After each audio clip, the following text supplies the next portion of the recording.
Tilawanta ang lami ang mga putay sa native nga manok nga ginaserve sa usa ka karenderya sa Quezon, Bukidnon. Plus ang lugar makagana kanan kay overview kini sa probinsya sa Bukidnon. Aniya ang report. Pag makalabay kamo sa Davao Bukidnon Highway, hapit sa kananan sa Palakapaw overview ug tilawi ang ilang mga lami ang putahe sa native chicken. Tinola, hinalang ug adobong bisayang manok lang naman. Ma'am, diri ginadayo gyud kay nindot kanan? Yes, sir. Ang lugar, nga bugnaw, then gwapong pananawon, mura. So ginadayo gyud mo. Tugnaw nga hangin plus lamian nga mga putay sa ilang bisaya nga manok. Lami na kayang kaon, dungagan pa sa nindot nga talan-awon sa mga bukid nga bahin dinhi sa Bukidnon.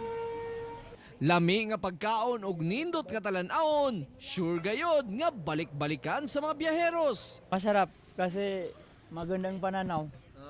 Tapos pag magandang pananaw, abang kumakain ka na Masarap. masarap. Uy, kaya hapit mong gunin, nami kayo tanawon ba? Nga ang pagkaon. Ayos gyapon. Lami. Oo. Ay problema.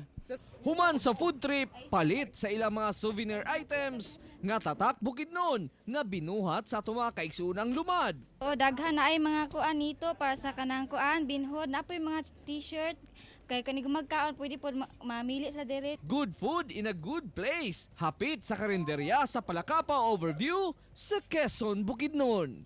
Kauban si Melchor Awing sa kamera. Ako, si Real Soroche para sa One Mindanao.